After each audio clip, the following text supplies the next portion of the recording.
everything's rolling. I think on YouTube we're about to go live. It's just here we go. So we're officially live on YouTube, and then Lobsters will go live in a second. So, all right, Okay. we're solid. What I was going to say was, since Latter-day Saints are already using the Christus, which is a Lutheran statue, since in other words you're okay with borrowing from the Christians, which I think is fine, by the way. I think it's actually a good thing. If you just use icons too. Right? Why not? Right? I mean, I think actually I don't have any icons in my office. I'm gonna get some for my birthday.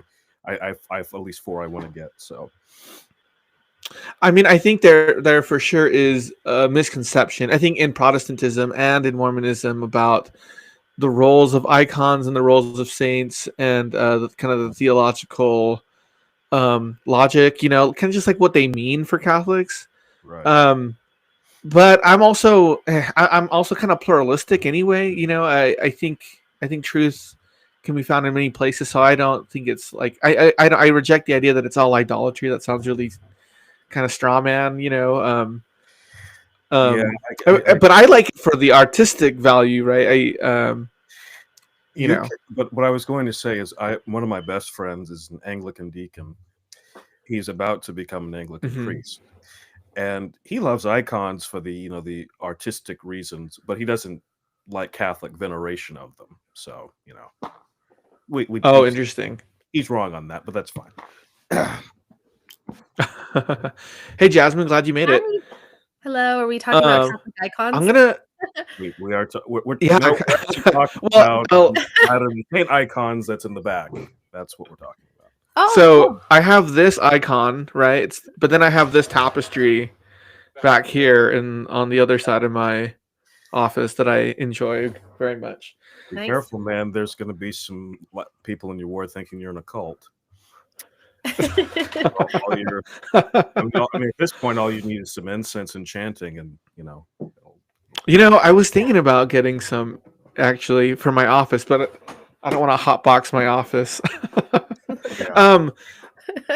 We're having some tech issues on the Facebook end, so let me see if I can get those fixed. But we're still live on YouTube, so we should be okay. Okay. I just don't know why it won't let me go live on Facebook, but that's okay. Just give me a sec here. I'm just gonna refresh this page. I got time. Jasmine and Tarik, you guys have known each other for quite a while now, too, right? It's Tarik, by the way. Tarik, excuse me. That's fine. Yeah, I think so. I think I met Tarik online. I want to say the year after I graduated high school, and I'm 31, so it's been a sec. Yeah, that's nice. Yeah. It's been interesting. Cool. So Facebook is just not working. So I'm actually just gonna put the YouTube link on Facebook, and then they can kind of deal. Nice. Give me 1 second here. You interact with a live audience and stuff, or yeah, we do. We take questions and stuff. Well, that can be fun.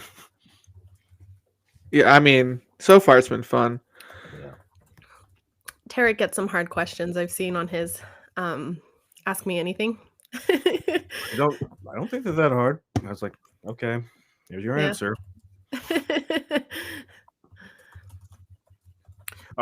Actually, okay. Are you still on Twitter or no? Me? Yeah. I don't really see you, so I never know. Yeah, I've taken a few steps back from Twitter for several reasons. The main reason, it's just so toxic, man, and I feel like racism has gone up big time on the platform. It hasn't gone up; it's become more visible and not detected. Although I was actually reported yesterday for making a racist tweet.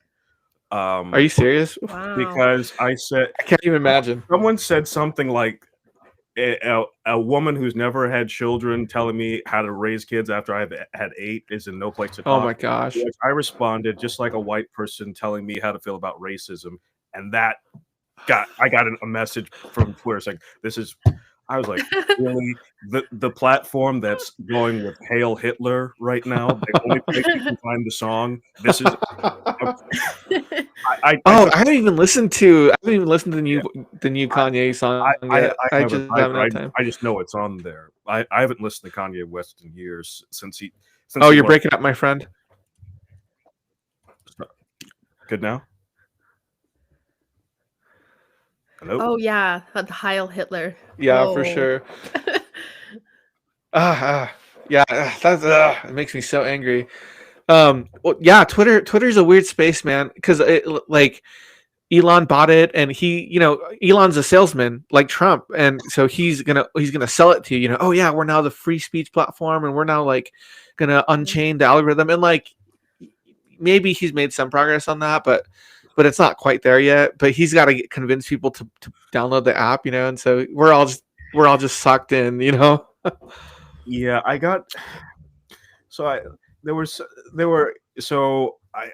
there was like some guy, Jacob Hansen, and some Orthodox guy got into this huge fight. And I retweeted the guy because first he said like the R word, and I was like, look, dude, don't say that first of all. And then I said, according to St. Paul, a Christian is a person who believes in Jesus' death, resurrection, etc. I was like, Latter-day Saints believe. So I said it's really kind of implausible to say they're not Christians. Now, clearly, Latter-day Saints have a different metaphysics than other Christians. That's fine, but they're still Christians. Mm-hmm. I've like never seen that many comments from like Catholics or everyone blowing up my inbox. I was like, being a fair person is overrated sometimes, but that's fine. Yeah. People boundary. Yeah, I mean, yeah, exactly. I mean, so here's my experience with Twitter was I had a calling it was a weird calling. It wasn't like a state calling. It was like a county-wide calling, and we were doing a pilot program with Elder Ballard, and they wanted us to teach members how to do ministering online. And so we would meet with at BYU who were kind of like leading this pilot program. Mm-hmm. And they're like, we got to use, social media to minister to people. And so we would train different wards in the county. And right around that time, like the whole DesNat thing happened. Oh boy. And so I was like, oh, this is terrible. Like I can't sit here and watch DesNat do like stupid things online while we have this calling, with Elder Ballard to help people use social media correctly, in a faith promoting manner.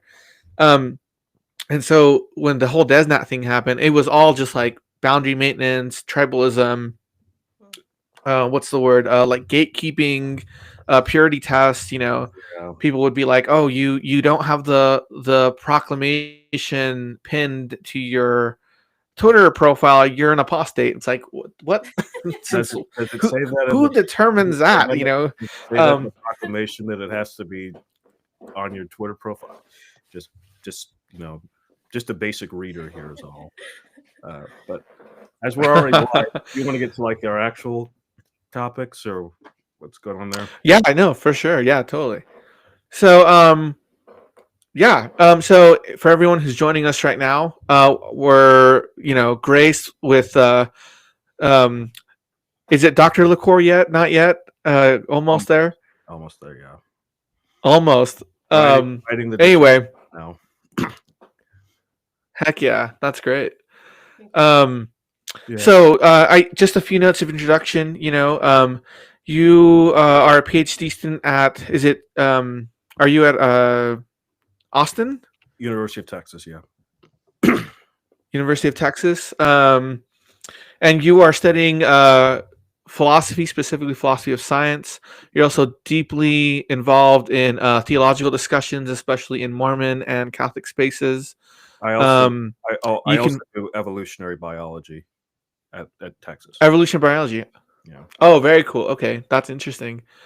And then you can find, all your hot takes on theology, sports, and just about everything else at Real Scientist on now X on Twitter. It's Longhorn Joker. Oh, it's Longhorn Choker. Jeez, see, that's how long I haven't been on X. So I used to have a pic. So I dressed up as the Joker like 2 Halloweens ago, and I liked the picture. And then I actually have it as like if I call you on the phone on my iPhone, that'll be the picture that comes up. And my wife really didn't like seeing that all the time, so she was like, "Okay, can you please take this off? Put that somewhere else. Don't put it on Facebook." So I put it on Twitter. So sure. I don't really like pictures of myself. Nice. I like that one because I'm in makeup and carrying on. Well, look, man, you look fantastic without makeup. So don't I appreciate it. feel free to put up a profile pic. Now, I was prepping for this interview, right? Because I feel like on the one hand you're hard to put in one box, and so there's sort of like, I would say, even a mystique around you, like what does this guy kind of believe? Where you seem to have you have really interesting takes. Like on the one hand, you do philosophy of science, and you're a naturalist, and people are like, oh yeah, for sure you're an atheist. And so, well, not an atheist, but you also criticize other biologists like Richard Dawkins, and you also like Daniel Dennett, and so like it's hard to pin you down, right? I actually like And Dawkins too. the way that takes on religion. Oh, okay, fair enough. That's right. Well, so as I was reading, or as I was prepping for this interview, I read this old interview you did with Public Square magazine, and I had saved the email like years ago. Your unabridged interview with them, and I was reading through that. And one of the things, and when I first heard about you, and kind of like the stuff you were saying online, one of the things that struck me is you said something like, I don't have spiritual experiences, and you're religious because you feel like the religious commitment that you have is like it's like the explanation. It's what's the term? It's like it's the best possible inference to the best explanation. Yes, exactly. That's right. And so you'll accept it on those grounds, but not on spiritual grounds. And I'm like, this has got to be super confusing to LDS people and religious people at large. But then I was thinking about it, and I'm like, oh well, I know you like Hume. You're a naturalist, and I was thinking about this, over the course of the day today, and I was like, okay. And you tell me if this is correct, but I feel like even the statement to say I had a spiritual experience presupposes a supernatural or spiritual kind of metaphysic, right? So you'd say, if you were to say, yeah, I've had a spiritual experience, then you're presupposing that there's a natural and a supernatural world, but you reject that. And so it makes total sense to say, oh yeah, I haven't had a spiritual experience because I don't believe in a dichotomous two world model. Is that accurate, or are you saying, yeah, I just don't feel the burning in the bosom, and I don't feel the rapture in my soul? Well, I do think there's only one world, so that's one thing. I would say it's not that I don't think it's not reasonable to believe because you've had spiritual experiences, that this isn't why I believe. So other people have had those types of experiences. That's fine. That hasn't been what's happened for me. So while I allow people that space to have that, that just hasn't been my experiences. That was all I was saying. I wasn't saying that, religious experience commits you to a different realm of reality, or that it's not reasonable to believe on that basis. It's just that I haven't had that. St. Paul did. Other people have. Apparently, every fast and testimony meeting, I'm always wondering, am I just the worst person ever because I've never had these types of things going on? But that's where I am. Okay, so that's interesting. So it's both reasonable to have spiritual experiences, but maybe but for you it's not necessary, right? It's not like you can arrive at the conclusion that certain religious commitments are valid to accept or even true, but but the spiritual thing is, it's like it's one avenue towards that, but not the only and necessary avenue to arrive at that conclusion. Right. I mean, for me, I believe in God in large part based on the arguments of natural theology. So the work of St. Thomas Aquinas, Augustine, and others, that's why I believe what I believe. Now, Aquinas, at the end of his life, did have a mystical experience, as he was saying, Mass. Maybe one day that'll happen for me. But spoiler alert, it has not happened yet. So that's why I believe. And I guess there's two parts of this. I think the arguments for God's existence, at least certain ones, those offered by Aquinas and other classical theists, are good arguments, and I don't think the arguments against for atheism are as powerful. Although I do think it's reasonable to be an atheist too. So That's interesting. no, that's Most of my- fantastic. I'm trying to think. Most of my friends in philosophy and in science are all atheists. So, and these people are far brighter than I am. So, there you are. That's really cool because Does that? out spiritual. Oh, go ahead, Jasmine. Taking out No, you're good. experiences almost allows an intellectual honesty. Maybe, do you think? Say it again. You're a little. Your mic's a little low. Oh, so taking out the spiritual experiences kind of allows more space for intellectual honesty. I don't know if it allows for intellectual honesty. It's just I'm being intellectually honest and saying I haven't had this type of experience. Interesting. Or recently, I guess it was almost a year ago. I had an experience, but it wasn't like I guess profound the way something like St. Paul's was, or something like that. Interesting. Okay. Or Joseph Smith. Okay. So, okay, awesome. So yeah, I love it, man. I think, I mean, we, ironically, people who say they have a thoughtful faith sometimes aren't so thoughtful, right? And especially on platforms like Twitter and X. But I certainly feel like I think you're certainly not boastful about, you're not the scientific religious person. You're just you, and people appreciate what you say rather than having to like wave a flag and be like, yeah, I'm the science guy. I leave that to Bill Nye. I saw him at EVU years ago, and it got heated pretty quickly. He very against religion in general. So tell us about kind of like, well, okay, actually I read your upcoming article in Element about Calum, the Calum the article. It's on Phil Archive. I don't know if you knew that. Yeah, you can put your stuff up there before after it's been accepted. So. Oh, cool. Yeah, so I love that. I love the argument. I'll be honest. I did not take due diligence and really like chewed on it, but I did read it over. And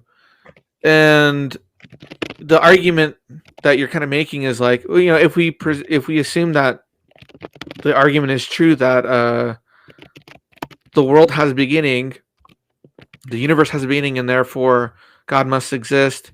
Even if that were true, it doesn't necessarily undermine Mormonism, because there's obviously a debate between LDS people and the rest of Christianity. They kind of adopt this ex nihilo, a creation ex nihilo position, and the LDS do not. Right? We believe in a creation ex materia. So tell me about that. What got you interested in that? And then maybe tell us about the the value you found writing the paper and the value you hope to convey to people who read your article. Oh, and Don is joining us, so let me add him real fast. Oh, cool. Hey, Don, glad you can make it. Hi, Don. Hello. Good to see you. to answer your question, I guess right after I got off of my mission, I started getting into natural theology, and the Kalam cosmological argument was one of the first arguments I studied in detail. I've been studying it for years. And I guess later down the line, I realized years ago that William Lane Craig had used this argument against Mormonism. And I was like, oh, that's interesting. And since I'm a philosopher of science, I was very interested in the science part of it. Now, there, for your audience to know, Craig has both philosophical arguments and scientific arguments for why he thinks the universe had a beginning. Um, Now, and being a disciple of St. Thomas Aquinas, I don't think you can actually prove that the universe had a beginning. That's something you'll have to accept on faith. Uh, Maybe if you read Genesis that way, and you don't have to.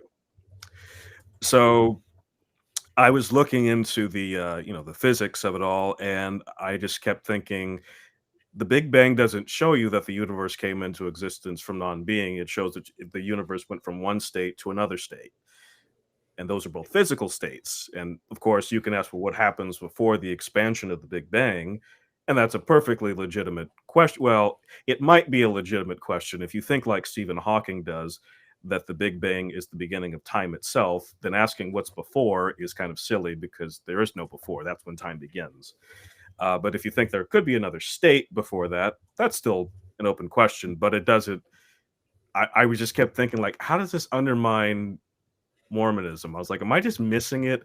And it got to the point where I started asking my physicist friends, and I have a physicist on my committee, Sean Carroll, who actually has debated Craig. And I asked him, like, I gave him, as I was, and I wrote the paper, I sent him the section of like, okay, this is how I understand the Big Bang. Is this how you understand it? And he's like, yeah, that's right. And I was like, okay. And then I sent it to a few of my other physicist friends in the physics department here at UT Austin, because we have some really good cosmologists here. And they were saying, yeah, that's kind of what we think too. And I was like, so yeah, I was like, that doesn't mean that. But then I also, give another argument of saying, but let's assume Craig was right and there was a beginning. Well, so what? How does that prove that, you couldn't have used pre-existing matter to form it into something else? Like, it doesn't, it's not metaphysically or logically inconsistent. So that's the point I was making in the paper. And in his book, Craig had said that his argument was like a dagger to the throat of Mormonism. And I think I end the paper by saying, well, that dagger is very rusty and you need to sharpen it because it's I don't know. Hopefully people laughed a little bit at that. I don't know. Maybe it was too dark. You never know. So, Tarik, what do you make in this context of the BVG theorem? The Born-Guth-Vilenkin theorem. Because that does predict that on any of the current universe models, there would be an absolute beginning in time. So while it's not directly entailed by the idea of a Big Bang itself, it is entailed by the BVG theorem.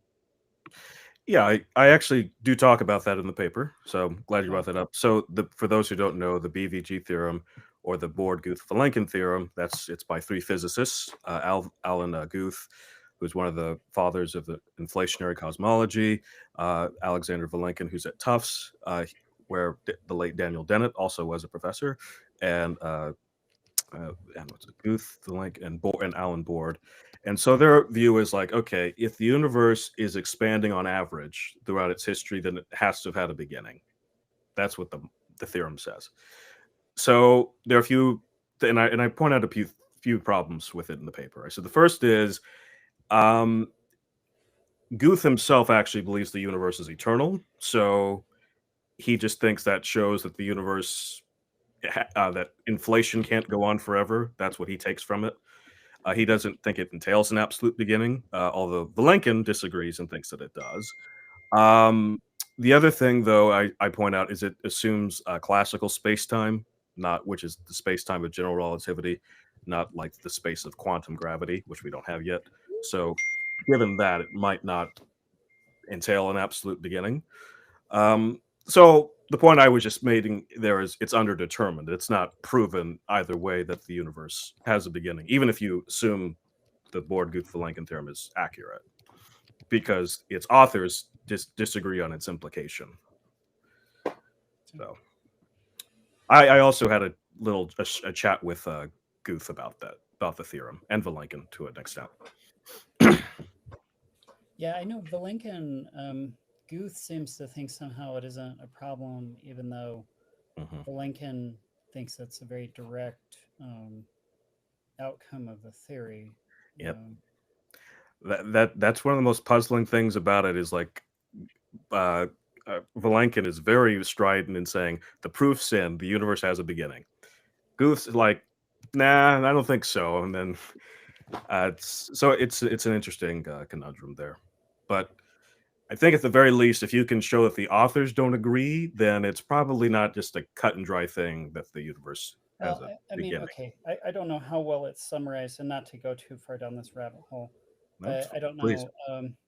So like looking just at Wikipedia, the thing that pops up is the Borde-Guth-Vilenkin theorem is a theorem in physical cosmology which deduces that any universe that has on average been expanding throughout its history cannot be infinite in the past, but must have a past space-time boundary. So I am actually, based on what I'm not deep into physics or mathematics, but based on my understanding of the theorem, I am puzzled that Guth could think that it doesn't say that there's a beginning. But anyway. So Guth kind of takes Sean Carroll's approach, and he says like this boundary is like the formation of an expansion of the mother universe that's kind of existed going the other direction, and it's the arrow of time being flipped around. So it's just time going this way and then time going that way. Actually, Guth and Carroll were at one time were working on a paper on that, but they just got into other projects and it didn't go anywhere. But that's kind of the model that he favors to deal with it. So he still accepts it. It's like there's kind of a boundary, but he still thinks there's still a way that the universe can be eternal, or the multiverse in his case. Interesting. Yep. So I missed the first part. Where is your paper published? It will be coming out in Elements, but it's on my Phil Papers archive. Okay. I posted it there. Yeah, I'll put the link in the description so people can check it out if they want to. So a lot of things are happening, I feel like, right now in kind of like the broader culture. I feel like 10 years ago, back in 2015, 2016, 2017, there was a lot of anxiety about, I mean, of course, around the election, but that had all sorts of like cultural things going on and topics about like, I feel like that was really when like kind of like Stoicism was like really ramping up and people were getting into, philosophy. Stoicism long before that, just throwing that out there. Before it was cool. Yeah. Yeah, and then now it's like there are more Stoics today than there was back in ancient Greece, right? And so it's like a pretty big deal. But then also over the past 10 years, and I think over the past 2 or 3 years, we're seeing like the rise of the nuns, right? People who are leaving religion, and my lab does stuff with religious deconversion and religious reconversion, and we're starting to see. Like in 1990, the percentage of religious nuns was like below 10%. It was like 8 or 9%. Now it's about 33%.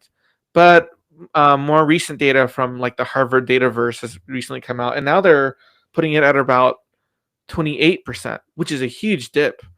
And I feel like a lot of people are like becoming interested in not just Latter-day Saints, but in Catholicism and Orthodoxy, Greek Orthodoxy in particular.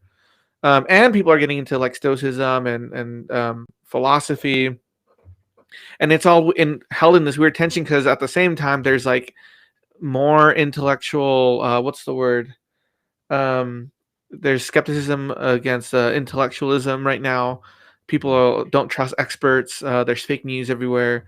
But I feel like despite you being a person who is sort of like hard to put in a box, you have become interested in Catholic ideas, and I'm like, well, that's certainly in harmony with a lot of people are kind of like getting interested in that. So, what do you think it is? Like, what got you? You people know you primarily as like being well versed in LDS ideas, and then of course in philosophical ideas, but then Catholicism specifically. What do you think got you interested, and what do you think is what is it? Why does it call to other people? Because a lot of people are becoming Catholic, and I think that's good that people are becoming religious in general. I know some Latter-day Saints are upset that that not only is the LDS Church growing, but that other churches are growing too, which doesn't make sense to me. But I overall I think it's good. So what do you think is going on? And for you, what's the draw that it has on you? Well, I'm not a sociologist, so I couldn't tell you that story. Well, But sociologists, their measures are all whack anyway. They don't even know. yeah, unlike some people, I do believe in experts. As far as why people can be drawn to, let's just say Catholicism or Orthodoxy, uh, I think that because those are ancient traditions that have stood the test of time, and people would like something that's very stable, that appeals to them. There's a lot of beauty in Catholicism and Orthodoxy, whether it's the churches, the music, the icons, and just that there's also just a long tradition of philosophy and also science in Catholicism. So people are I think people are seeing that. Speaking for myself, I was always interested in Catholicism from when I was a kid. The first time I saw a Catholic church, I still remember this because I actually finally went to that church actually, I guess a year and a half ago. So my mom was driving me downtown, and we passed a Catholic church. It's it was our Catherine of Alexandria church, and I think I was 6 years old at the time, and I saw this beautiful church, and I said, "Mom, what church is this?" And she says, "That's a Catholic church." And I said, "Well, what's Catholic?" And then she said, "Well," she's like, "it's a really long story." She's like, "But it's not for us. Don't worry about it." So I went home and I pulled off one of my encyclopedias off the wall, looked up Catholicism and kind of telling you a little bit about the beliefs. I was like, "Oh, that's interesting." And then I pulled off the letter P to look up Pope, what the Pope did. And at the time, the printing was John Paul II, whose birthday is today. And that's so I guess I was always interested from there, although my grandmother really never liked the Catholic Church. And let's say the first time I went to a Catholic mass was when I was 15, and I went to St. Patrick's Cathedral in New York City, which is a magnificent church, and was blown away by that. And I don't think I went to another mass until after my mission, so it was a long time after. But I was always but what got me interested again was when I started studying natural theology and philosophy. Well, the Catholic Church has done that for hundreds of years, so you can't, if you get into that, you're gonna run into them. So I remember I was just reading Aquinas for the first time and just being blown away and just couldn't put it down, and just reading more Aquinas, then getting into Augustine and other people. So, and then finding one of my heroes, Benedict XVI, his book Introduction to Christianity, really just showing you like that Christianity is an intellectual heritage, not just something you just believe. It's like there's good reasons to believe that, and so that was how I got into that. One of the things that strikes me about the differences between like Catholics and LDS, and I don't know much about. Maybe we can say something about Protestantism, but Catholics for sure have like a systematic theology, whereas LDS people, And we theology too. Yeah, and then LDS people like our leadership refuses to lay down like a systematic account of what Mormon beliefs are. And as a philosopher and Don as a historian, and especially when wrestling with like questions about faith and like what do we believe and what should we believe and what ought we to believe, not having a systematic theology, like how do you wrestle with that? for me, I see the danger. Like I see some danger in it because you can get some really off the wall stuff. You know, the deep doctrine kind of stuff. But on the other hand, it doesn't bound you super tightly to a certain position either. So that's kind of nice. What do you guys? How do you guys wrestle with that? Just not having a systematic theology, or Yeah, does that? How does that make? I guess like if someone were to investigate, like what do the LDS people believe? For Catholics, it'd be like, yeah, we here's this whole system we can lay out for you, and you know it's pretty tight. Um, and then for LDS people, it's like it's a little fuzzy around the edges, so and it can yeah. go different places. So when I was growing up, when I was a teenager, I used to encounter this book at the bookstore. I think I even saw it at Deseret Book. And it's very much not an LDS book. It was a work of anthropology. It's by Mark P. Leone, a non-Latter-day Saint anthropologist. And it's called The Roots of Modern Mormonism. And as I was leafing through it, I noticed that he said that Mormonism had what he called a do-it-yourself theology. I remember at the time, I think it was like 16. I remember just being baffled by that because, I mean, at this time, Bruce R. McConkie was still like, he was deceased, but like he was still like a Still gigantic very prominent. figure in people's minds as terms of laying down authoritative doctrine.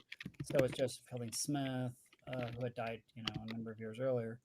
And they had really spelled out like this is what it's okay to believe, kind of, and this is what it's not okay to believe, that sort of thing. And so I'd read a lot of ideas about like what constitutes true doctrine versus what constitutes false doctrine.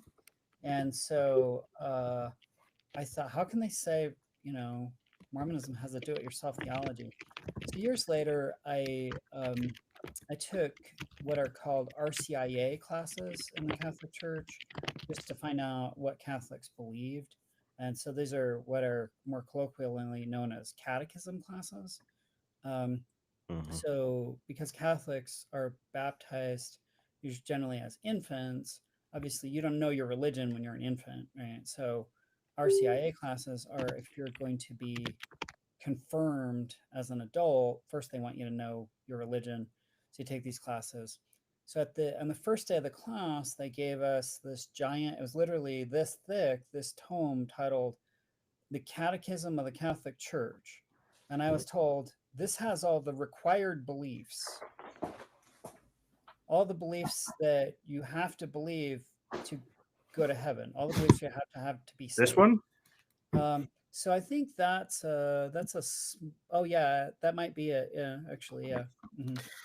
So it appeared to enumerate, I mean, it was at the very least several hundred, if not thousands of specific beliefs. And I thought, well, then nobody's saved because like, other than like the authors of this book, who could like happen to have all these ideas in their head, And, but I suddenly remembered Mark Leone's statement that Mormonism had a do-it-yourself theology, and I realized there's extremely little that Latter-day Saints have to believe. And so the commonplace observation is correct, of course, that we are more orthopraxic, more orthoprax than orthodox, right? And so temple recommend questions are almost entirely about behavior as opposed to belief. They're a handful of belief questions. And so, when it asks in the temple recommend questions, do you believe in, and I don't remember the exact wording, but God the Father and his son Jesus Christ and the Holy Ghost. It doesn't say, and do you believe that there are three separate beings, or, versus the Trinity or whatever? There's no such, there's no question about how do you interpret, is the Holy Ghost male or female? Or, it doesn't, questions that most Latter-day Saints certainly would have definite views on.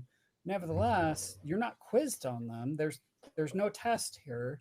Like there's no required belief to even go to the temple, much less be an active Latter-day Saint, about like what the nature of the Godhead is, or or things like that. They don't ask you, do you believe that God was once a man like us, or do you believe that God was, has always been God? No such questions are asked. And so Joseph Smith, famous quote, I think it was in Nauvoo, maybe, there was an old man who had taught what was considered to be false doctrine about the beasts in the book of Revelation or some arcane subject. And Joseph Smith said, I don't like the idea of the old man being called up on doctrine. He said, it feels good to be untrammeled. I want the privilege of believing as I please. Right. And so I think one thing we have as Latter-day Saints is considerable freedom of belief, much more freedom of belief than almost any Latter-day Saint seems to acknowledge. Right. Because look at how limited what you're quizzed on regarding your beliefs is, even for the highest level of participation in the church, going to the temple. So I think and Joseph Smith said, it's one of the grand fundamental principles of Mormonism to receive truth, let it come from whence it may, and we should gather up all good and true principles. So rather than being circumscribed by a creed, we can gather truth wherever it is. Now, that's a little different than the question specifically of a systematic theology, right? Because there could be theologians developing systematic theologies in the Latter-day Saint community. Blake Ostler is perhaps the one who has gone furthest down this road, right? But that's different.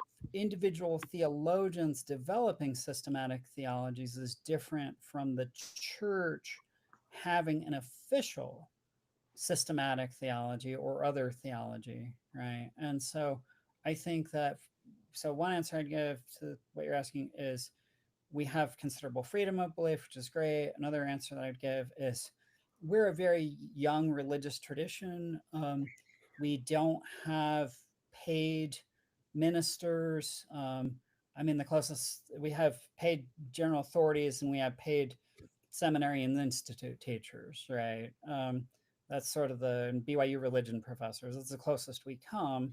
And so there has not been a lot of time or much of a trained group of religious intellectuals to develop systematic theologies.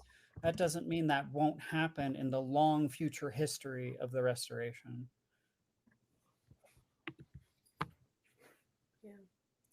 Yeah, thank you for that, Don.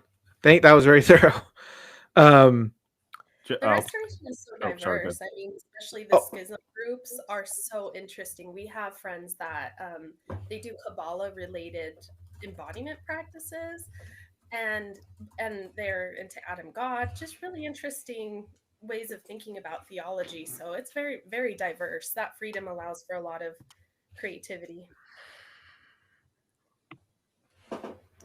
I was just going to say on the catechism front. So this one, the Catechism of the Catholic Church, that's the one that they did after Vatican II.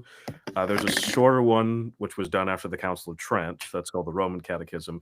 But the one from the Roman Catechism that was written for priests. This one is actually technically written for bishops. But there was a shorter one by Pius X. This short one. It's very easy. And that was actually written for the laity, but people don't read that as much. So you have your choice of catechisms. Going back to the original question, the difference between systematic theology and like a more like open-ended or lack of systematic theology. What was your take on that? I don't think we got to hear from you quite yet. To me or yes. Yeah. No, Tarik, and then of course, Jasmine, if you want to add your comments afterwards. It's interesting that Don mentioned that quote from Joseph Smith. That's one I've wrestled with because I think I agree with the spirit of what he's saying. Like you don't want to like bring people up on charges for that, but I do, as a philosopher, really admire clarity and like, okay, I want to know what's true and give me the arguments for it. And so I'm very pro-systematic theology, but I'm a Thomist, so I'm cursed that way. I have a on my screensaver, it's a picture of David Hume and Thomas Aquinas next to each other. So with the picture of Aquinas is him like writing his systematic theology with Aristotle and Plato looking over his shoulder. It's kind of cool. I like that one.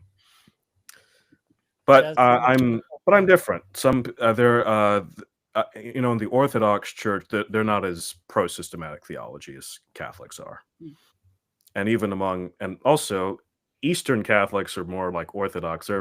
There aren't many Thomists in the Eastern Catholic churches. There are some. Well, there's at least 2 of us so far. There's one at the seminary, and there's me. So there's 2 of us. But you're saying Latter-day Saint Thomas, or what do you? No, I said Eastern Catholic Thomas. Oh, No. So wait. So you're an Eastern Catholic Thomas? Yes. Oh, okay, interesting. So it doesn't matter where I go, as Alejandro was mentioning earlier, I'm always the odd man out. I remember I was talking to one of my friends who's a priest, and I mentioned how I was really into Thomas Aquinas, and he said, yeah, he's like, that's not how we think of the East. I was like, okay. And I said, he's like, to what you respond, he's like, you can do that if you want to, but he's like, you're going to be different than everyone else. You'll stick out like a sore thumb. And I mean, which I just said, what else is new? You're doing it, man. You're doing the build it yourself theology with some scaffolding. Sure. Desmond, what other thoughts did you have? Oh, about systematic theology. I mean, we have some basic infrastructure, but yeah, it's definitely not systematic. It just strikes me the beauty of the diversity that we have. I mean, I think that in these conversations we try to stay really correlated, but traveling all of these different communities, there's just such a diversity of it. And as someone who appreciates diversity, I love how different people think different ways about theology. I mean, we have like queer-oriented theology. I just read Blair Osler, yeah. Blair Osler's a good friend of mine. Yeah. So there's a ton of Taylor Petrie's doing really interesting work. I mean, we have Dawn and I do a lot of collaboration with the polygamy, not the polygamy denial, but the monogamy. The monogamy affirming, yeah. Yeah, though we are monogamy affirming too, so it doesn't really. I don't know. That name is a little odd. So yeah, I mean, we kind of dip into all of theologies, and the Restoration seems to have every face. Everyone's different, so I mean, maybe moving more towards a systematic theology would be helpful in some ways. So the freedom allows for diversity. Yeah. But I certainly agree with that other thing you mentioned, Don, about one of the grand principles of Mormonism is accept truth wherever it can come from, which is something Aquinas also said, which is why the people he quotes the most are actually not Christians. It's Aristotle and other pagan philosophers. So, well, the Bible is what he quotes the most, actually, but I wanted to ask you just a few more questions. I know we're running short on time, and I don't want to take away any more time than needed. So I want to respect that. Kind of shifting to philosophy of science. One of the things that you mentioned here and there and on Twitter and some of the other things that you talk about is Scientism, which is kind of like a dirty word in I would say in many circles, and in my understanding of Scientism, at least how I was taught at BYU, was that Scientism was like it adopts a naturalistic methodology, and it does so because it has a commitment to naturalism, which is a metaphysical commitment. And people who are against not against naturalism, but people who are against Scientism would say it's Scientism because you guys have a commitment to that particular metaphysic. That's dogmatic. You're not really doing science because you're presupposing the conclusion, and everything the science puts out reaffirms the commitment, and so it's sort of tautological. But I have the suspicion that you have a more nuanced opinion about what scientism is, and so what do people get wrong about scientism, and how do you understand it? Well, the first thing to say that people get wrong about scientism is that it's this widespread orthodoxy in philosophy or anywhere else, because it isn't. Among philosophers of science, people who are scientistics are probably less than 1%.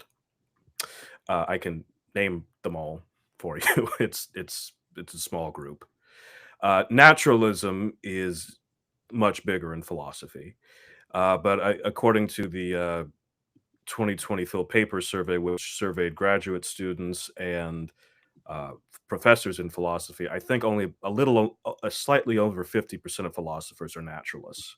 So naturalism isn't even even if it's the majority, it's a slim majority. So there's a lot more variety in philosophy than people think. So there's that. As far as scientism, to an extent, the way that a lot of scientists think of it is, I guess, in some ways goes back to Aristotle, and to say that, first of all, you don't think of philosophy and science as separate disciplines. You think of them as one thing. That's one big component, is philosophy and science. They're not separate. You do them together. An easy way of thinking about this, and you see this in science itself, actually, is if take experimental physics versus theoretical physics. Theoretical physicists don't do any experiments. They kind of look at experimental data and then kind of interpret it into frameworks about what it could mean, and they project future frameworks and things like that. So theoretical physicists are actually philosophers who are really good at math. I have a joke. The best philosophers of science of the 20th century are Albert Einstein and Richard Feynman. So, and I'm Nice. sure Feynman, who's a hero of mine, would be loath to hear himself as being a philosopher, but he was actually a very good one.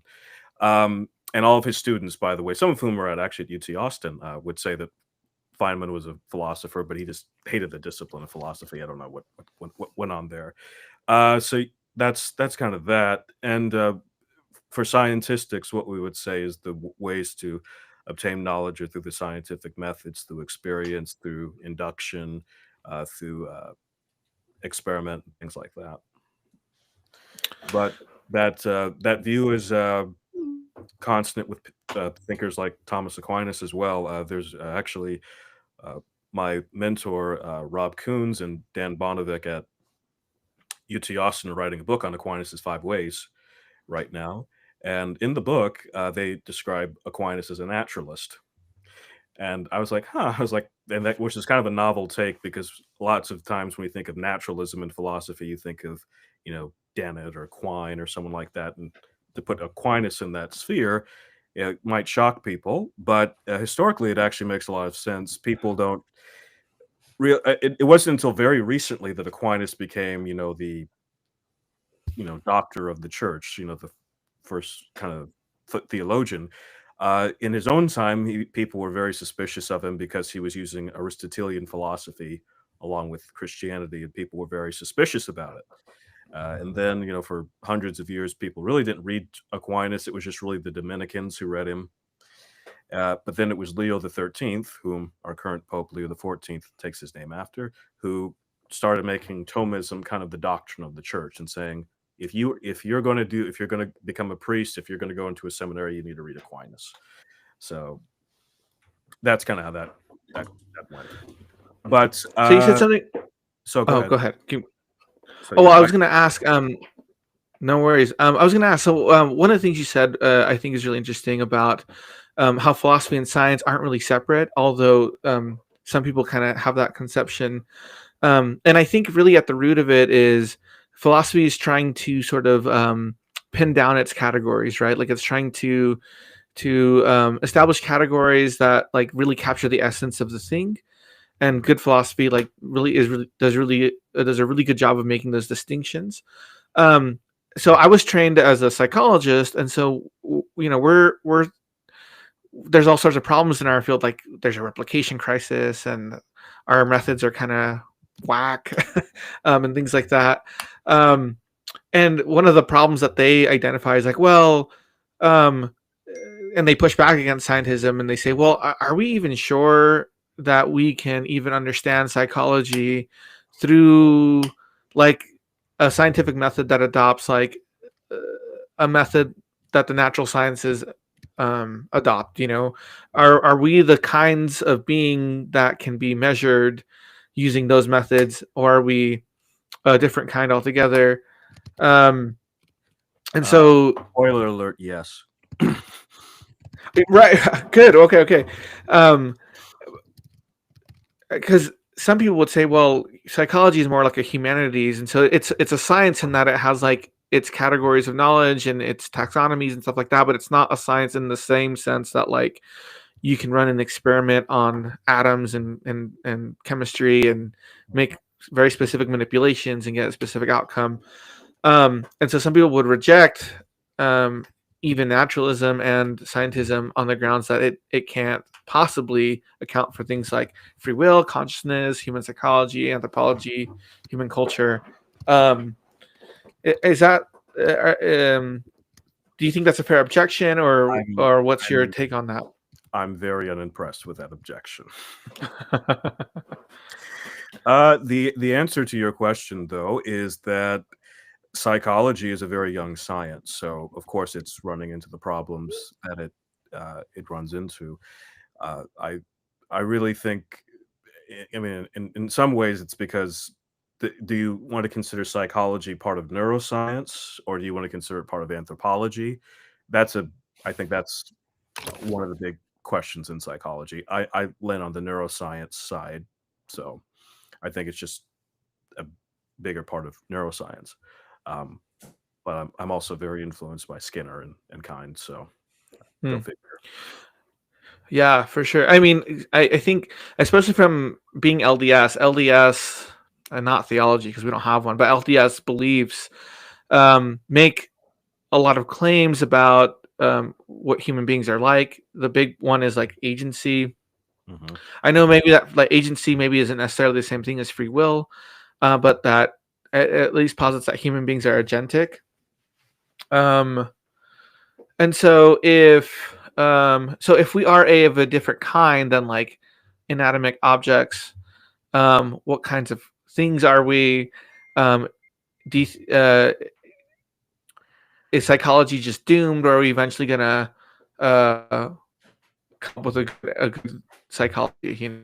That's like the big question on everyone's mind right now, especially in light of all the replication crisis and stuff.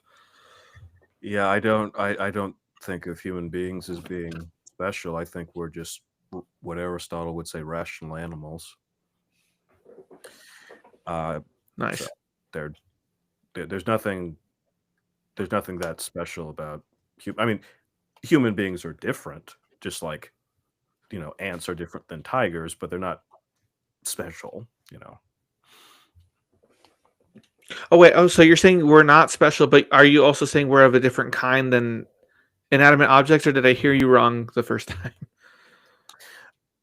By inanimate objects, you mean things that don't think, right? Right. Like, oh no, like for example.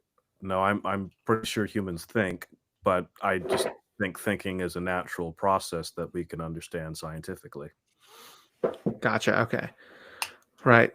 Oh, yeah. Right. Okay. Cool. So, like, mind isn't like you reject the dualism. I'm not a dualist. No, I'm right. Right.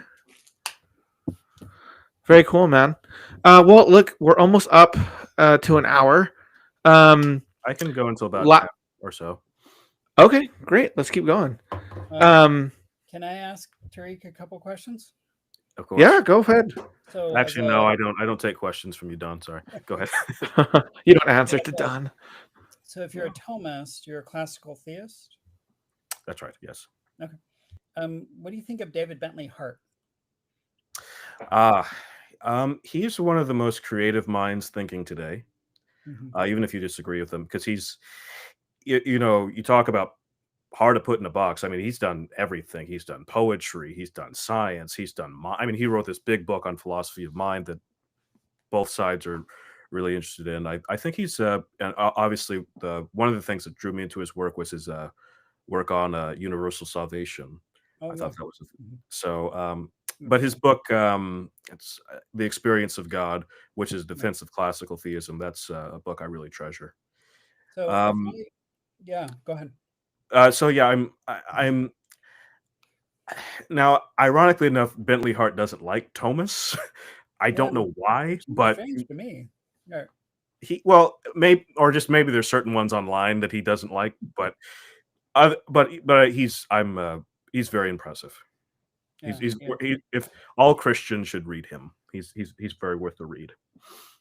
He's amazing. So I'm a giant DBH fan, which is why I asked. Good. Yeah, I know he rhetorically at least he has this thing for Thomas, and yet his his view of God is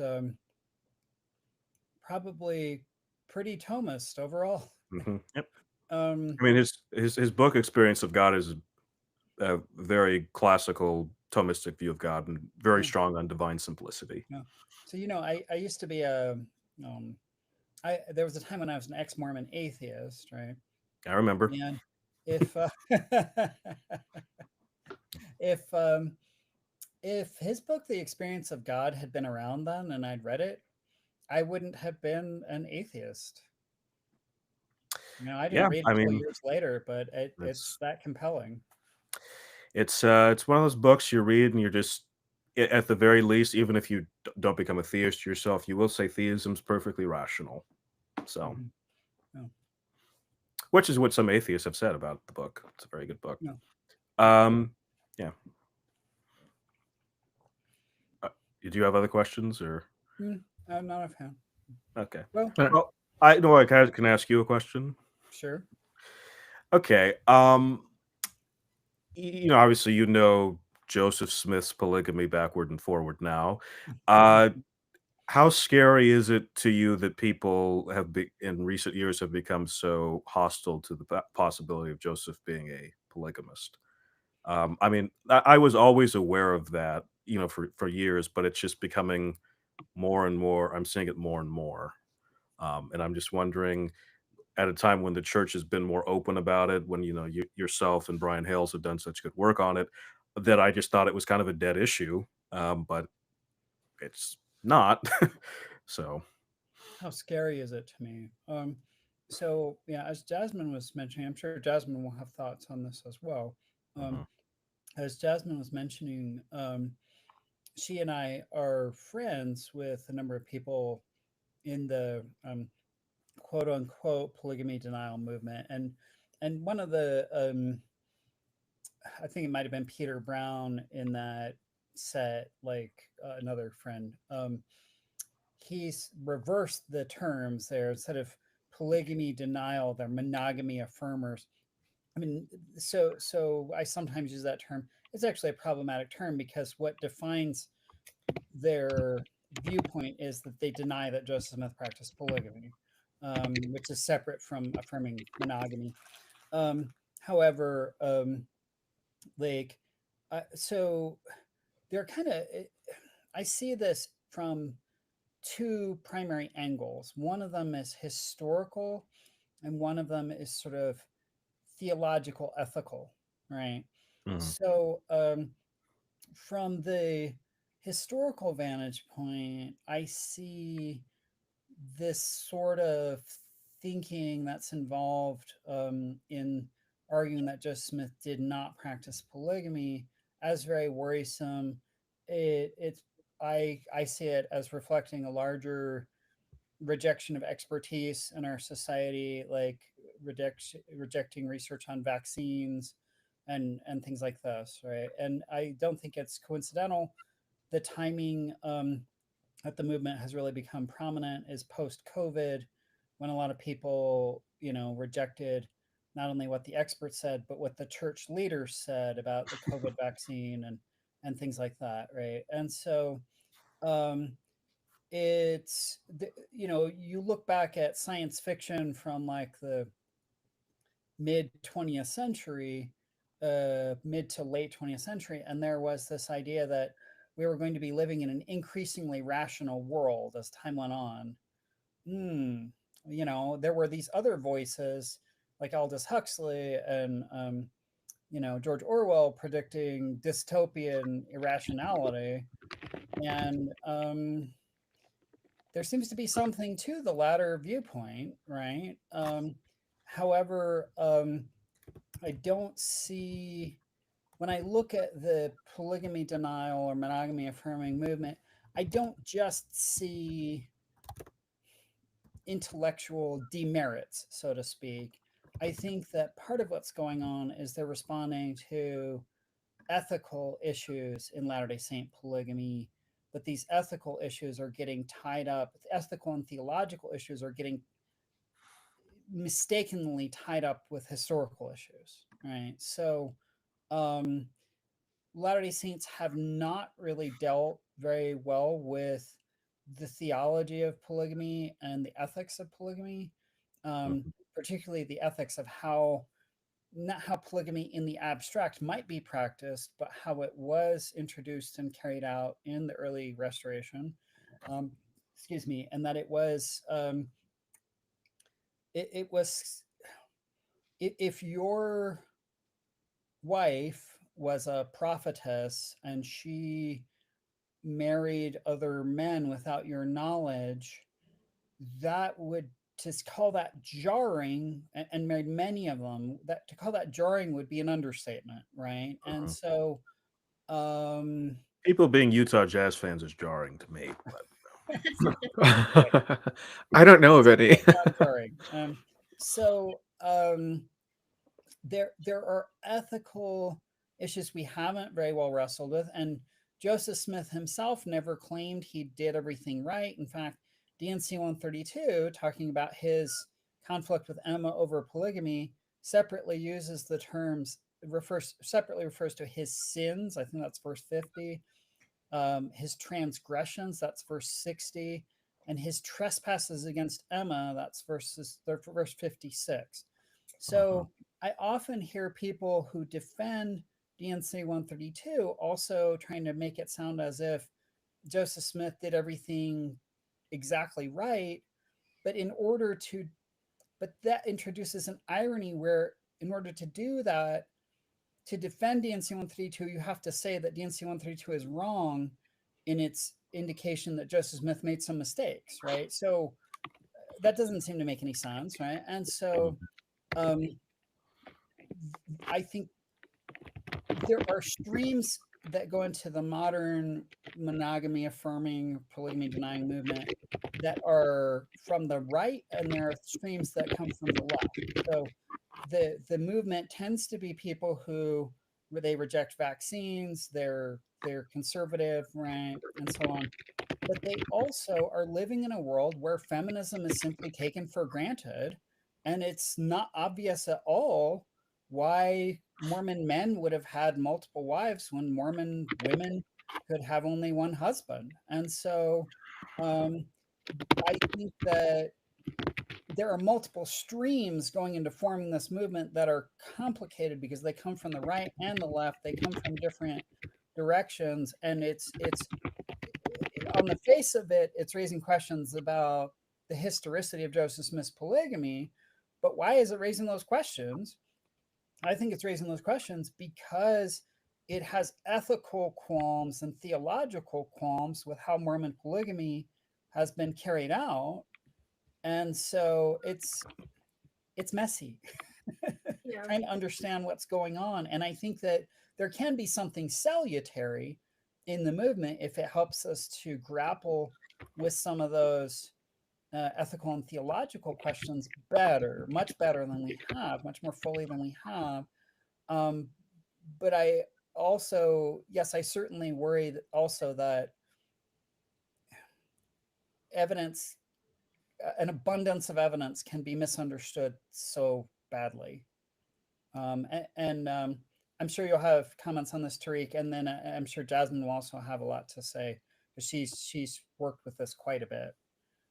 So yeah, I think the abundance of evidence that Don's talking about specifically is is all of the women who say that they were Joseph Smith's wives, as well as the Andrew Jensen. I have not yet seen a rebuttal from the polygamy denial or monogamy affirmer movement from Andrew Jensen for Don's Andrew Jensen research.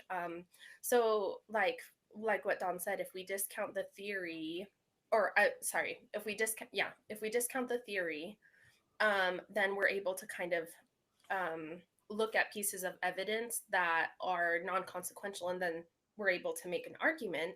And this argument, it's just not based on theory. It's not based on methodology. And so, but then we can ask, and this is what Don said really well, what points do they have correct? And how polygamy was I mean, if your spouse was married to different people and you didn't know about it, it's like other people are in your marriage and you don't know. That's what we would call today unconsensual. And so we get into bigger ideas of what being a prophet is, and that's actually where the fruitful pieces of conversation is like what is a prophet. In my work, I've actually done a lot of traveling in these groups and asked about the law of Sarah. And the law of Sarah in a lot of these groups has to do with the first wife, kind of bringing in new wives. A really crass way of saying that would be like a house madam, if we want to look at it in sexual terms. And so we're actually dealing with, and that's not to mention that Joseph Smith was actually polyandrous as well. He married 10 women who were married to other men. So these are all very sensitive and ethically sticky issues that people who do think that Joseph Smith has practiced polygamy, or people who have a testimony in polygamy, or even Tarik, when you were saying systematic theology, that's a question we'll have to address, is like, does that mean that, how does polygamy fit into systematic theology? So it's very, very complex, and there's very few people on the side that believes that Joseph Smith practiced polygamy who actually talk about the ethical issues behind it. And so I think that maybe there's a lot of not wanting to judge prophets here, or critique prophets' behaviors. And so thinking a lot about like how we've dealt with prophets in the Old Testament might be really fruitful. Because if we have a systematic theology like Brigham Young had, with the Adam God theory, and the abandonment and the abuse of women, that can actually do a lot of harm. So yeah, those are my thoughts. All right. Thank you for that. I kind of have a take on that too, and to kind of go back to what you, Don and Jasmine, were saying, that this is all happening kind of like post-COVID, but I think it kind of goes like historically, it goes broader than that. It's like it's post 9/11, and it's concurrent with like QAnon, and a lot of the people who are in like the polygamy denier camp. There's some intersection with like the QAnon types. And from like a psychological point of view, I see this as I see this as like it's a psychological reaction, and specifically to a loss of home. Like after 9/11, and after, I would say, the 2016 election, and then after COVID, home is unrecognizable. Like the U.S. is not the same as it used to be prior to all those events. And not only that, but the religious landscape has also shifted. There are now 3 times as many non-religious people as there were before 9/11. And so like that really shifts what home looks like. And what happens, geographers will call this domicide, where what that means is that like home is being destroyed, and there are several forces at work here, like the economy, war, shifts in demographics, and things like that. And I think what people are feeling is like they're no longer finding home in the LDS Church, because of all these different reasons. When people think of home, they think of a place that's like comforting, that attends to their needs. And just in light of the faith crisis that's overshadowing the U.S. right now. It reminds me actually of like Epicurus. He says, "Empty is that philosopher's argument by which no human suffering is alleviated or treated." Yeah. And I think right now in the LDS Church, I think there's things that are attractive about the LDS Church, but there's also something about the way that we're all talking about the LDS Church that it's not healing us the way we want it to, and so we feel like the destabilization. And one of the ways to stabilize all that is to say, "Oh, I feel much better if Joseph Smith didn't practice polygamy," and so it's like an ethical / therapeutic / psychological thing where people are. To quote a philosopher whom I profoundly disagree with, if you want to be rational, you don't get to believe just what you want to believe. So. Oh, totally. I mean, yeah. I wish. See, I wish people were. I mean, see, psychology is an interesting field because, well, I got into like I think the first like person I heard like really floating the I guess monogamy line was Alan Waterman. Yeah. And I was like, okay. I was like, okay. I was like, he's just kind of being a crank. And then Denver Snuffer started doing it. I was like, come on. And I was listening to the arguments, and I'm thinking, have you like not what have you like never like how human sexuality works at all? Just some of these things like, well, if you're sleeping around, why don't you have any kids? I was like, because you can have sex with lots of people and not have any kids. People do it all the time. Like it's not that weird of a phenomenon, But I was just like, come on. But go ahead. So in psychology, we study emotion, and they've done studies where like sometimes people's brains, like if they experience some certain types of head trauma, a certain part of their brain that experiences emotion is like seriously repressed, and they don't feel affect. And then what they did is they tried to measure like their decision making skills, and it turns out that people who have like malfunctioning affective systems actually make terrible decisions. They're not capable of making that doesn't surprise me. Rational decisions, and people watch Star Trek and they're like, "Oh, I wish we could be like Spock and just be like totally cool and calculated." Rationality is tied to emotion. If you mess your emotions up, you mess up your rationality. Yeah, and so there is something about like, in my opinion, there's something about the polygamy denying movement where it's like anxiety is hyped up. There's a lot of uncertainty about different things, including our theology and what the afterlife looks like. There's cognitive distortion going on, and it's no one is challenging it. And then you go online, like on Twitter or YouTube, and you step into these echo chambers, and you get consumed by your bad thinking, which I think is one of the reasons why the Journal of Polygamy might actually be a good thing, because now we can peer review people, we can challenge people, we can put all the ideas on the table, and people can disagree in a formal manner, which I think is great.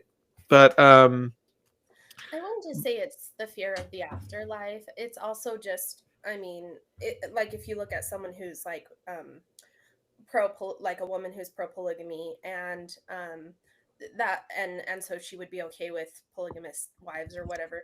You look at the actual accounts. The actual accounts are really, really hard. I mean, you have women who are like suicidal, and I mean, some who want to freeze on the roof, and it's just really heavy stuff. And so it's definitely not just fear of the afterlife. There's a lot of disgust with how prophets treat these women, like legitimately, like how can this man be a prophet but treat women this way?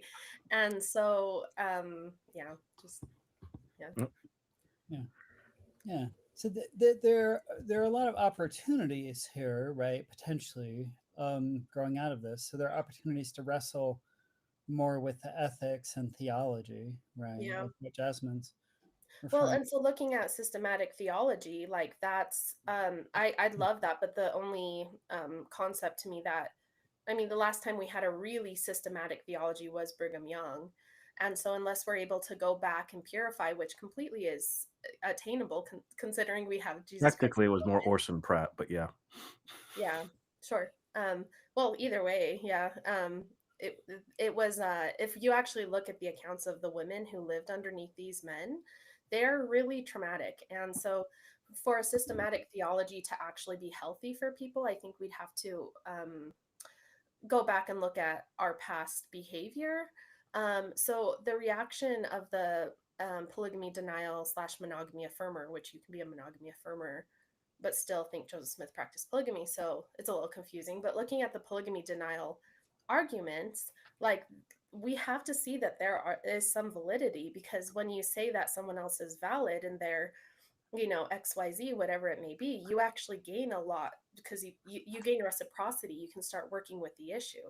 And so when it comes to, you know, the question that was asked to Don, like, how much fear is there? Well, there's the fear on not believing experts, but there's actually a lot of possibility that can be opened here by actually seeing certain points as very valid and looking at ourselves and saying, okay, if we're saying that Joseph Smith practiced polygamy and we want to systematize this theology, how do we do it in a way that's going to be healthy for women? Agreed. I think so. One of the things that also strikes me about the polygamy denying movement is, there's obviously like skepticism towards church meta narratives, like about church history and things like that, and people, but at the same time, they're very quick to grasp conspiracy and conspiratorial thinking. And I think actually, like, I think the moment that we're in, right, like a lot of the way that people, especially in the humanities, talk, they talk about genealogy and undermining categories and things like that. And I took a Foucault class on my last semester at BYU, and Foucault is super influential right now. But in my opinion, huh? Oh, right, right. Well, here's my beef with Foucault is, in my opinion, it's just spicy conspiracy theory. It's like formalized, jargonized conspiracy. Can I swear? But people, by all means, it's bullshit. That's what it is. I kind of have to agree. Yeah. But that method. People who think Foucault is profound and Derrida is all that, as like, okay, like don't you dare get mad at Donald Trump when he too. It's like, it's like, someone plays the game better than you do, you know? No, exactly right. So with a lack of a systematic theology and kind of like this our culture that's embedded in like this Foucaultian way of thinking, it's really easy to slip from like discourse and deployment of sexuality and stuff into, oh, there are powerful people doing power plays, controlling the narrative, and now we're forced to swallow this polygamy pill. And so we're going to reject that, and we're going to like do our own thing. We're going to step outside power structures, and we're going to try to kind of do it ourselves, even though we do it poorly. And so it's all a mess, and it's all culminating in this. And well, I don't know what's going to happen. I feel like certain things are already happening to shift that moment with the polygamy deniers. But it's going to be a while before that issue is going to be laid to rest. We need for sure more scholarship, more eyes on the project. Hopefully we'll develop a culture that's more intellectual with time. I don't see signs of that presently. Thank you for that beautiful observation. Well, I don't know. Michelle Stone, she's going to school, so I mean, that's good. Yeah. I mean, to be able to think these. Don't you have to learn how to read before you can go back to school? Never mind. I don't want to. Well, it'll be so. People who are conservative, right? They'll say, "Oh, we want the good old days. America, when America was great, right?" And if you take it back further, right, to like Revolutionary era, America had a very high literacy rate compared to other European nations at the time of its founding. And so people were like highly educated. They could read. Joseph Smith was also like highly educated, especially compared to other farm people in other countries. Like he was an educated farm boy.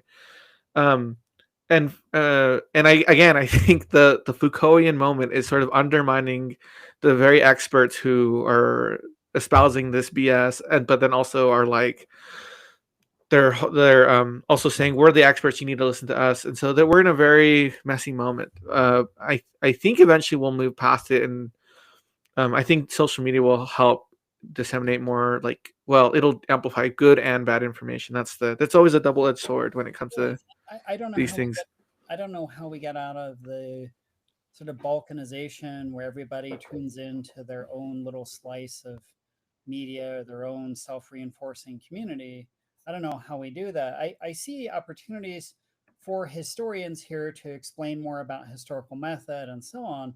But a larger problem is that we actually do in our society have to rely on experts. I mean, our society is entirely based on a principle of specialization and exchange. We have billions of people in a common market, and literally every single thing that we own comes to us through the interventions of specialists. Even if I do my own thing in certain ways, I'm still relying on this whole backdrop of a giant market of specialists. And so it's the worst time, literally the worst time in the world to start rejecting expertise. Yeah. Yeah, hopefully we can get to a space where also people are able to actually understand themselves as well. Like what, I mean, we were talking about Bill Nye earlier, and Bill Nye, Relative. yeah, Really? Well, I looked in my family tree, I found a Nye, and I was like, that's an interesting name. And so I found his genealogy, and I found where we could connect this. That doesn't surprise me. It made my kids very happy. So a space and time where humans are able to actually understand themselves, like the scientific method and historical methodology and all of that, and also be well enough to accept. I mean, like what Alejandro said, I really appreciated. Like there's a type of emotional resiliency that's needed to accept certain concepts. Is it emotional resiliency the right word? I'm not sure. Yeah, to say like, okay, yeah, Joseph Smith was a polygamist, and he probably didn't do this the way that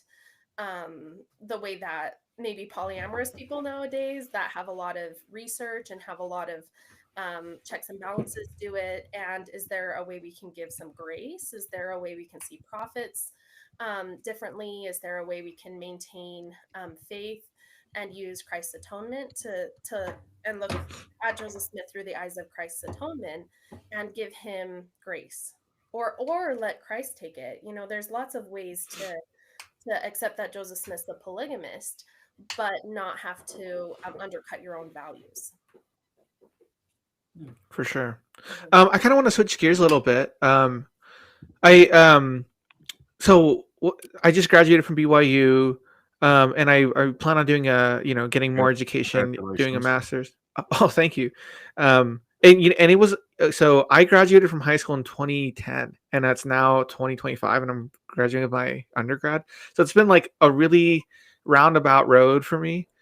And then I hope to do like a PhD as well.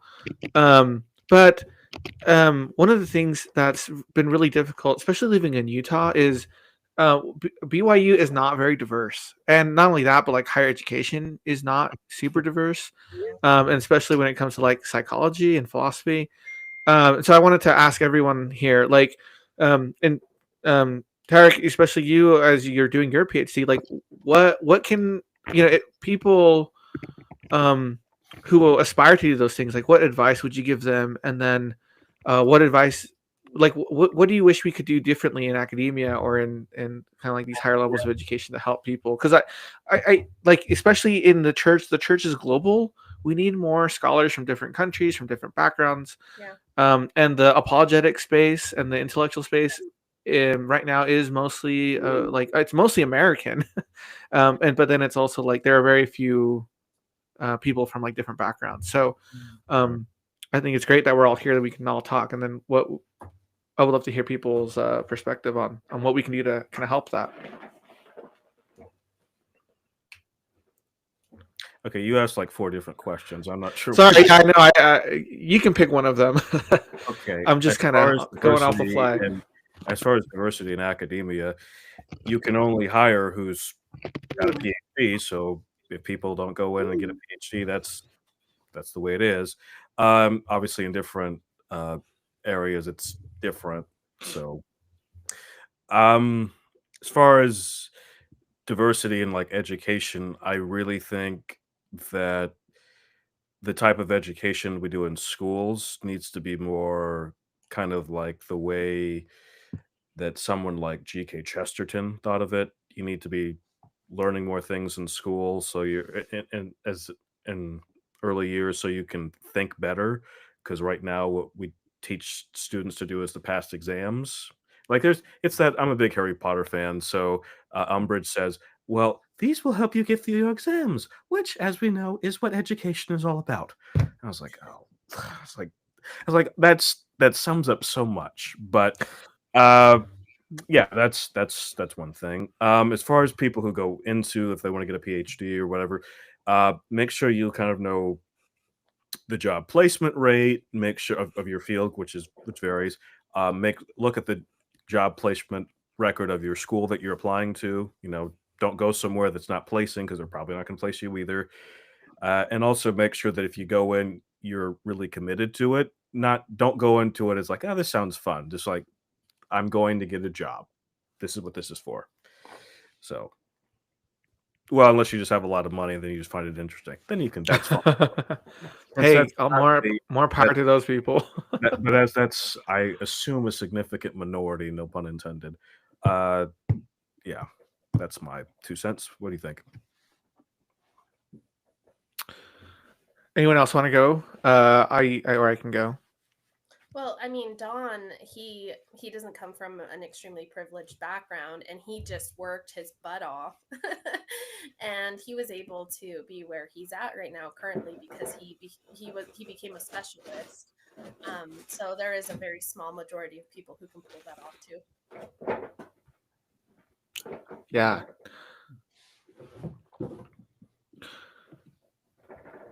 Yeah, I think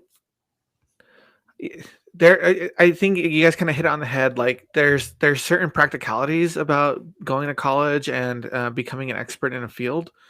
I would say for sure don't do a PhD just because it sounds cool. Like, oh, I want to be a doctor, whatever. It sounds like that's not the motivation you have to do something like that. But I also think oh man, I'm thinking about my experience. Like there's in psychology, and there are very few Hispanics in psychology. And then when I go to college, there are more Hispanics in like medicine, and then also in engineering. And I'm like, oh, that makes so much sense because medicine it sounds lucrative, like becoming a doctor, becoming a PA, becoming a nurse, right? And so that where the real money is in pharmaceuticals. Keep going. Yes, exactly. And so there's a lot of people who are going that route. But if you want to do something like in the humanities, or or do psychology or religious studies, like you have to kind of like really think about it practically before you jump into that. So I think that's what I would suggest as well. I think you guys are hitting the head on the nail. That's all I got to say so far. Nail on the head, actually. Nail on the head, yes.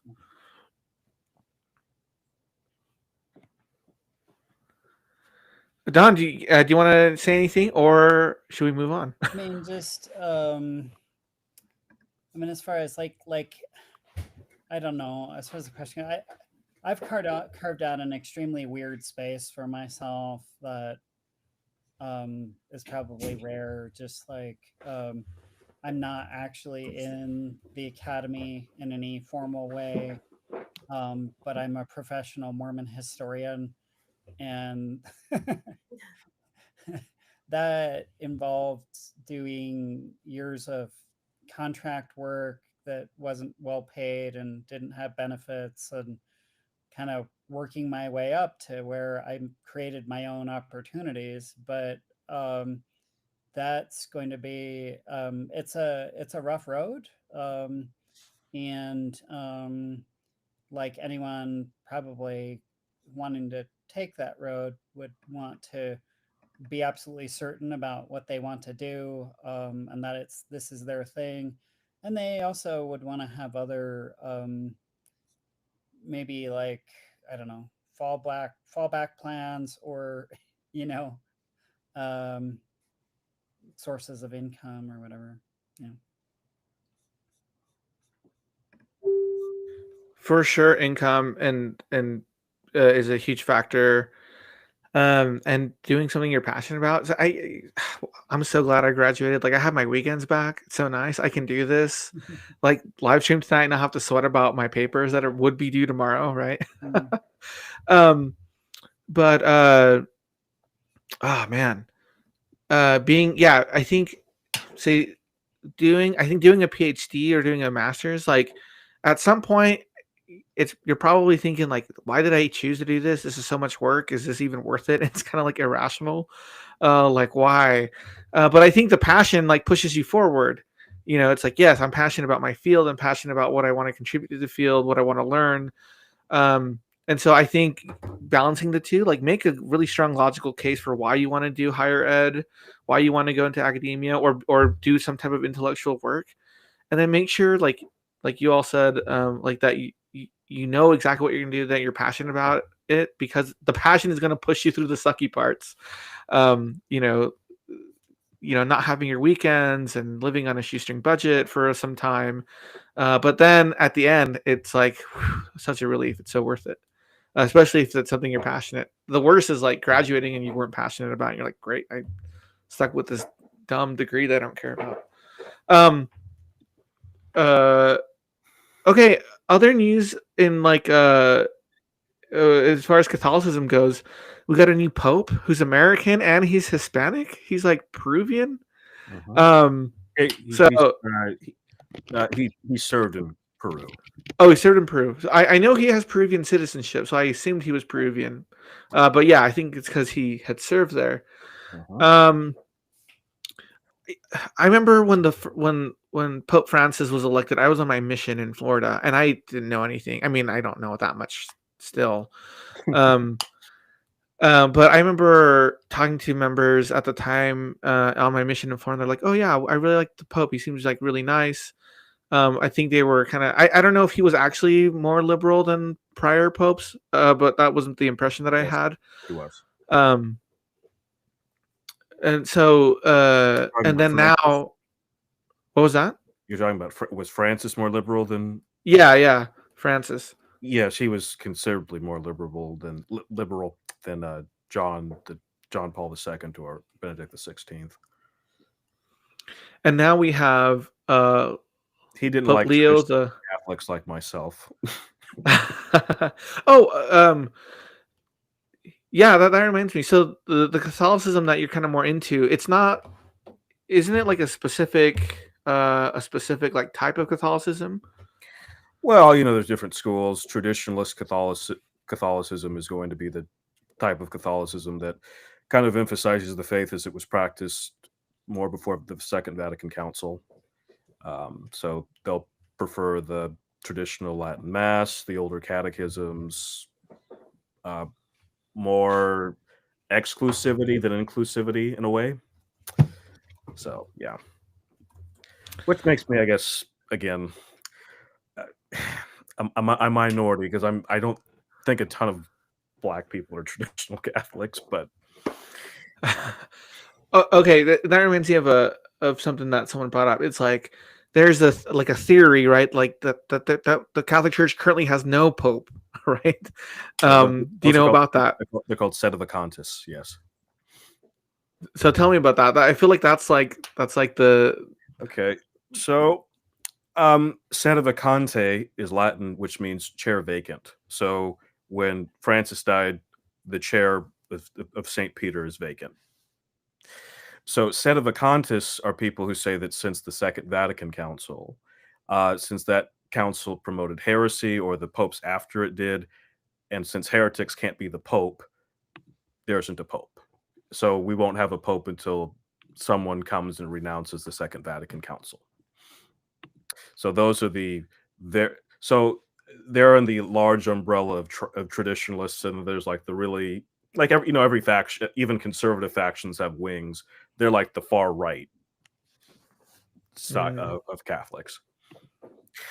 Unfortunately, sedevacantists also tend to be like very smart about like church history and doctrine, and they do it very clearly. They're really good at it, certain organizations, so that gives them a lot of credibility, even though their arguments for sedevacantism are not very good. So I have a few friends who are sedevacantists. So I got a question here from I am not a sedevacantist, just so in case anyone wants to, anyone that's asking. I got a question here from Corey Bell. He's asking in the chat, is Catholicism according to Aquinas pretty much right? What does he mean? Is it pretty much right? That's a very vague question. I don't know. I maybe Corey can put more info in the chat. Is that like is the version Aquinas proclaims like the standard that an average Catholic would believe? Is that what he means? We'll come back to that. Maybe he'll give us more info in the chat. I'm trying to think. Like, there are different church fathers. They've had different amounts of influence on the church.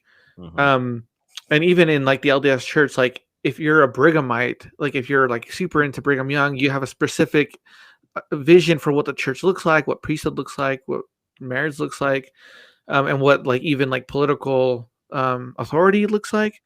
And so like most of us are like, we've rejected a lot of what Brigham Young has taught about Adam God and women and political authority and who can vote, etc. In the Catholic Church, it's interesting to me that like a lot of Latter-day Saints believe in like eternal regression of gods, unlike like Osler, but they reject Adam God, even though that fits in very well. And I'm always wondering, like, okay, why is that? But then I keep finding there are people who kind of sneakily are like okay with it, even if they don't embrace it. But I don't want to go off on a tangent on that though. No worries. And so in an analogous manner, different church fathers have had different influences on the Catholic Church. Is there, as far as you're aware, like certain flavors of Catholicism where it's like, oh yeah, like we're very, I mean, you mentioned Thomas already.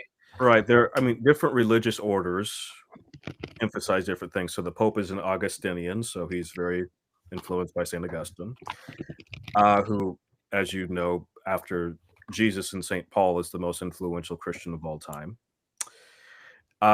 Dominicans are very pro-Aquinas, who was a Dominican. Carmelites are very pro St. John of the Cross. They're more mystical. The Eastern churches are very influenced by the church fathers from the first 8 centuries. So, but especially the Cappadocian fathers. So that's St. John Chrysostom, St. Gregory of Nyssa, and St. Basil the Great, and St. Gregory of Nazianzus. So those were very influential fathers right after the Nicene Council. So, and then of course there's more people who kind of blend like modern philosophy, like existentialism, into Catholicism. You have that angle. Traditionalists are going to be will tend to be Thomists, but they're much more on the conservative end. So Corey has added more to his comment. He says, like how you view Catholicism, are you more scholastic? And are you not so interested in like modernist streams in theology and practice? Oh no, I abhor modernism with every bone in my body.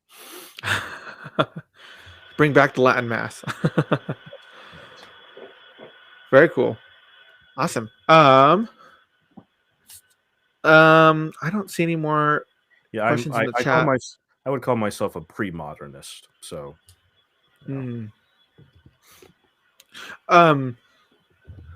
So I was reading back in your Public Square magazine interview, right? And at the time, you had said something like, the Mormonism and philosophy kind of like they don't really talk to each other that often. Like one doesn't.